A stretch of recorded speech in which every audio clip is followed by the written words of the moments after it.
From the people who help you know your competition, IntelliCheck presents the Multi-Point Inspection Podcast. The Multi-Point Inspection Podcast brings you news and stories from the automotive world told in an informative and entertaining way.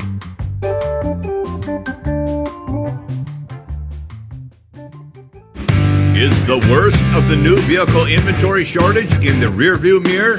Indeed, we think it is. The headlines in automotive news agree with us.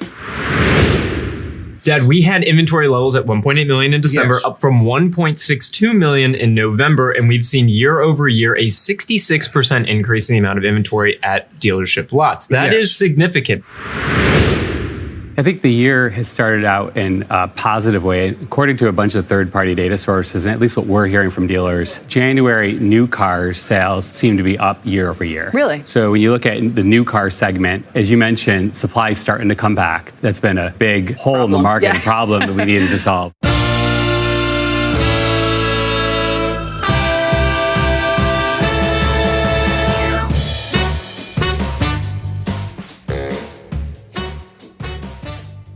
Some promising numbers came out in January regarding rising new car inventories. Total U.S. supply of unsold new vehicles was 1.8 million units at the end of December 2022. This was 715,000 units higher than at the end of December 2021.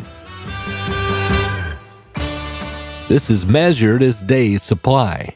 Days supply is the number of days needed to sell all vehicles in inventory based on the previous month's daily selling rate. According to Cox Automotive, days supply was 65% higher than at the end of December 2021, with a days supply of 59. For a frame of reference, at the end of December 2020, supply was at 2.87 million vehicles, or a 68-day supply. Pre-pandemic numbers in November 2019, supply was at 3.5 million vehicles, or an 82-day supply. Cox Automotive also stated that there is a wide variation in supply by brand, segment, and region. For example, cheaper models such as compact sedans are still in very short supply, according to a recent report from CNN Business. The new car inventory shortages have caused the prices of both new and used cars to increase significantly, leaving many would-be consumers with little choice but to hold on and repair the vehicles they have, which was great for service departments. But with a technician shortage we covered in episodes 4 and 5 of the Multi-Point Inspection Podcast, this caused many shops to be backed up for weeks.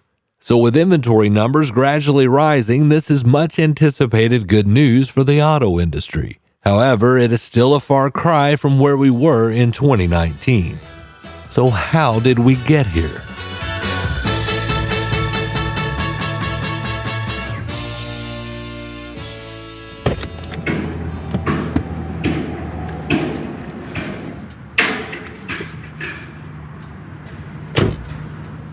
Brandon Barnett, I'm a little early. Oh, okay. Hey, man. Doing all right? Doing good. You want to come in my place? We're just going to talk, aren't we? Yeah. Everybody wants to blame it completely on the chip situation, and that's not really the whole story. What happens is this, and people forget, in the Stellantis line, for example, Ram truck. Ram does not build the parts. The jobbers do that are around. Ford Motor Company, they do not build the parts. They're an assembly plant, just like GM and the rest of it. Yeah. This is Jeff Robinson with Alan Samuels of Jackson, a Dodge, Chrysler, Jeep, Ram, and Hyundai dealership in my hometown of Jackson, Tennessee. When the plant's closed for COVID, all these jobbers that support these plants closed. They had to. Yeah. Well, as things start looking up a little bit, hey, they start opening back up. But all of them didn't open back up. And you know how it's been with the employment situation. You know, we're in pretty good shape right now as far as jobs, but we're not in good shape as far as people filling those jobs up. Companies in an array of industries are vying for the precious supply of microchips that are disproportionately produced by a small pool of manufacturers. Early in the pandemic, automakers cut production, and this is the resulting shortage. Chip makers diverted their supply chains to feed industries not hit as hard by the stay-at-home orders that kept car buyers away from dealerships. And automakers are finding they have been pushed to the back of the line. There were some vehicles that were partially built, so everything built, but a few chips that have to be popped in here or there. There were tens of thousands of these vehicles, and they got some headlines. But the big story was literally that the production itself had to shut down. And initially, because of COVID itself, we shut down the factories for a couple of weeks in March and April and May of 2020. And it wasn't really until we got later into the year and into 2021 that the chip shortage really started to hit.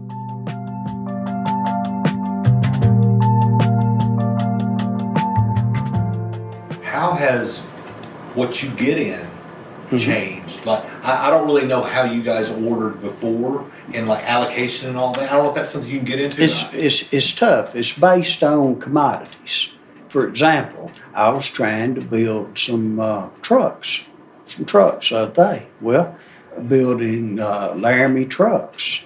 And the only Laramie truck I could build had to have a 40-20-40 bench seat.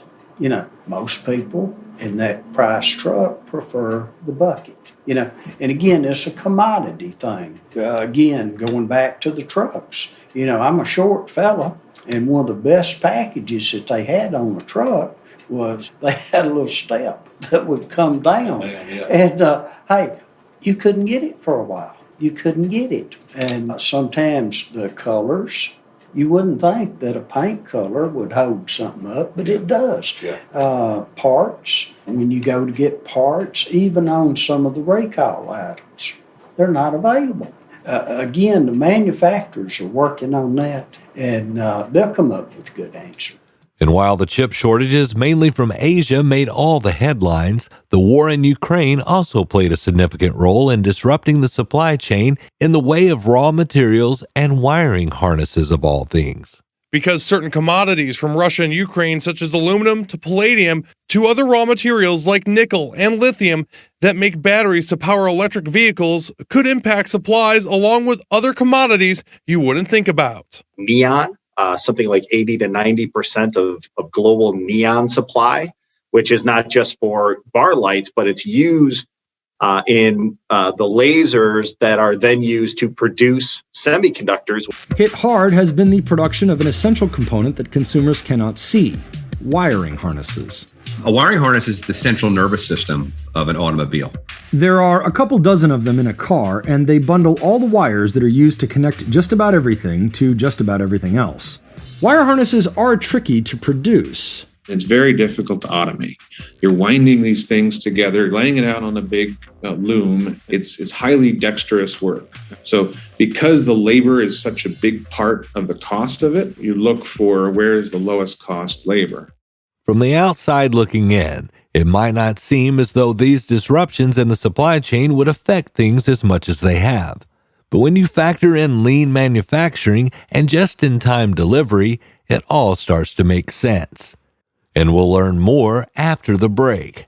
So we have got your approachable material in our store, and I've kept track. I've had 13 different customers come to me who were in for regular repairs and say, oh my gosh, I want to get my oil changed because I did not realize that your price was cheaper than Jiffy Lube. I didn't realize your price was cheaper than Walmart. And, people didn't know. And it helped us gain some business that we weren't getting before.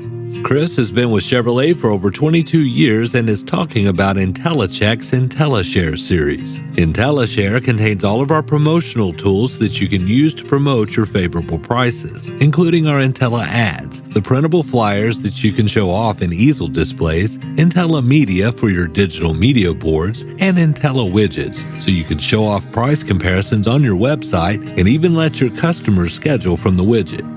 This is how you upsell your customers without hard selling them. I placed 2 placards in the business center so they could see that while they're over there working on computers.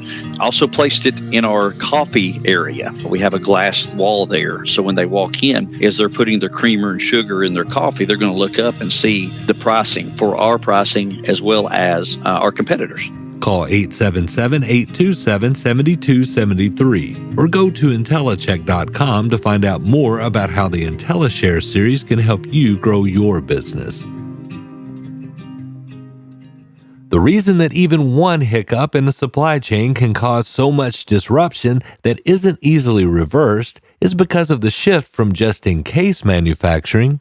Traditionally, companies stored enough stock to meet current demand, but also kept an extra amount in case there was a problem or a sudden increase in demand for their product. This was called just-in-case. To lean manufacturing. It assumes that the primary goal of the company should be to maximize value for the customer while eliminating waste, overproduction, excess inventory, processing, unnecessary traffic, etc. And we can credit Toyota for this innovation, as the company in a country with limited natural resources was trying to find a way to compete with American automakers after World War II. They visited Ford's River Rouge plant in Michigan and were impressed by the scale of the operation, but knew that in cash-strapped Japan, companies didn't have the resources for such a system. Having months' worth of stock sitting in a warehouse would tie up precious capital they didn't have. But it was a visit to an American supermarket that inspired Toyota and would later give birth to lean manufacturing and just-in-time delivery. What truly impressed Ono was a visit to a supermarket, a Piggly Wiggly, according to legend. Japan didn't really have self-service stores at this point, and he was struck by the way customers could choose exactly what they wanted, when they wanted. He decided to model his production line on a similar idea. With the supermarket formula, only enough parts were produced in the first phase to replace what was used in the second, and so on. This is where the just-in-time system really took shape. There are some really in-depth videos on YouTube explaining the intricacies of just-in-time manufacturing. It is a super complex system that runs like a precision watch. So it makes absolute sense that if multiple stoppages occur along the chain, it stops the whole manufacturing process for some time to come. But there are limitations within the system that make it really quite fragile. There are two main ways that a just-in-time system can go wrong. Firstly, if a problem occurs anywhere in the supply chain, such as materials not arriving when they're needed, then because there's no excess reserve supplies, the production simply stops. And secondly, if there is a spike in demand at any time, because again, there's no stockpiled goods, the business cannot respond to the surge. Since the COVID-19 pandemic and its aftermath, automakers have been rethinking just-in-time manufacturing, at least in part. Some breaking news on the semiconductor front. Take a look at shares of semiconductor maker Global Foundries, and the stock is ripping higher here in the pre-market by 21%. The company inked a new deal with Ford. Global Foundries will be making more chips for Ford. Hyundai Motor has a new plan for beating the global shortage of computer chips. It's going to make its own. That is according to a report Friday by the Seoul Economy Daily. It says Hyundai is planning to make its own semiconductors for some uses. A manufacturing company headquartered here in the capital region will soon be making computer chips for a major car company. Malta-based Global Foundries reaching an agreement with General Motors today to become their main chip supplier. 1, 2, 3.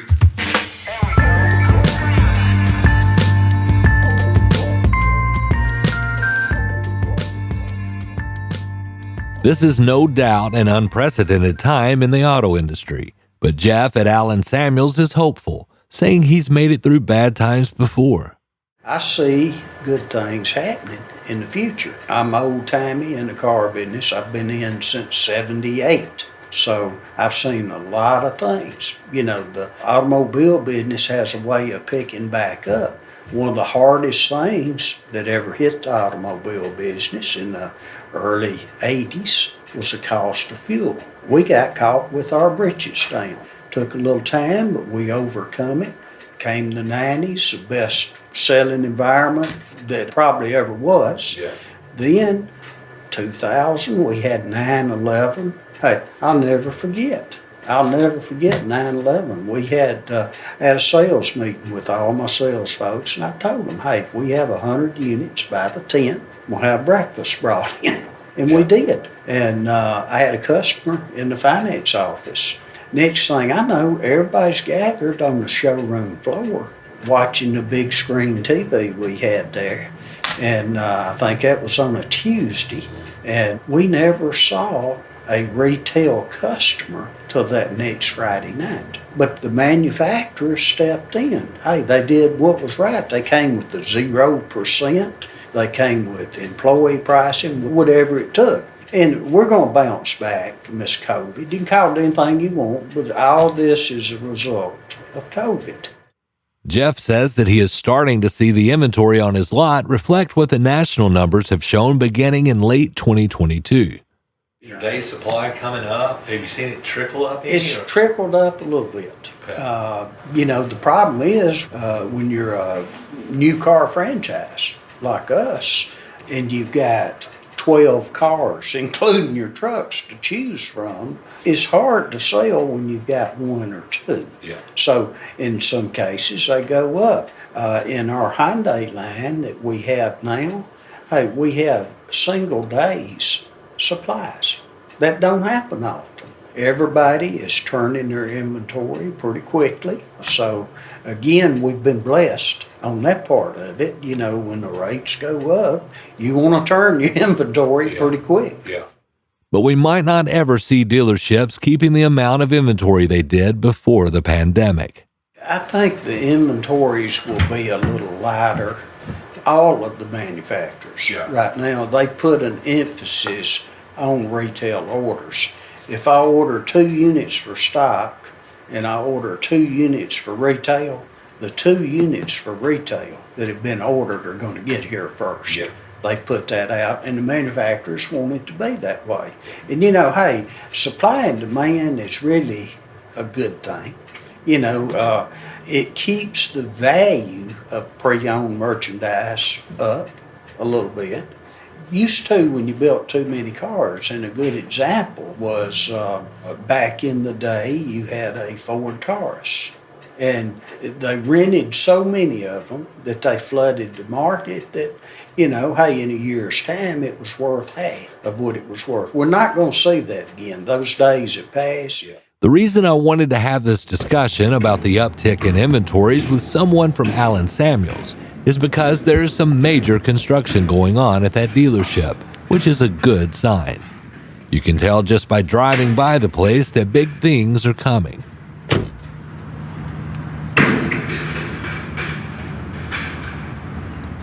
We got a lot going on in West Tennessee. We got a lot to be thankful for. Right now, we've got a Blue Oval City coming in. Yeah. And hey, if West Tennessee's not prepared for that, that's going to change everything. Yep. The Blue Oval City's going to have a big influence on this town.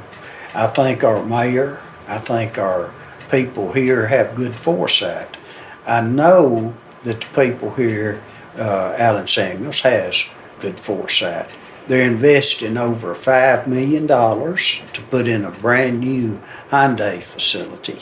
When they finish there, they're starting in on our Stellantis facility. So people are making the investment, and that's what it's all about. Yeah. When you have people putting their money into business, that's a good sign. Yeah. When you have people take their money and put it in a savings account, you got problems. Yeah. You got problems coming up. Jeff, thank you. Man, I appreciate it. Man, send it. I love to. I listen to some of the other. I appreciate it. Yeah, man.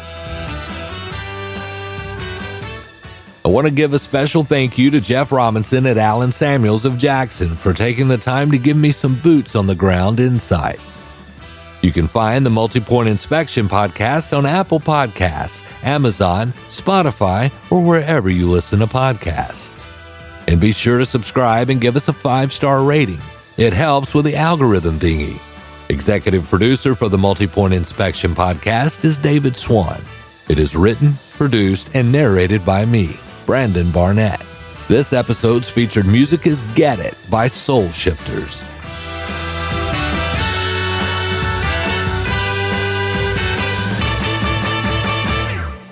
IntelliCheck. Know your competition.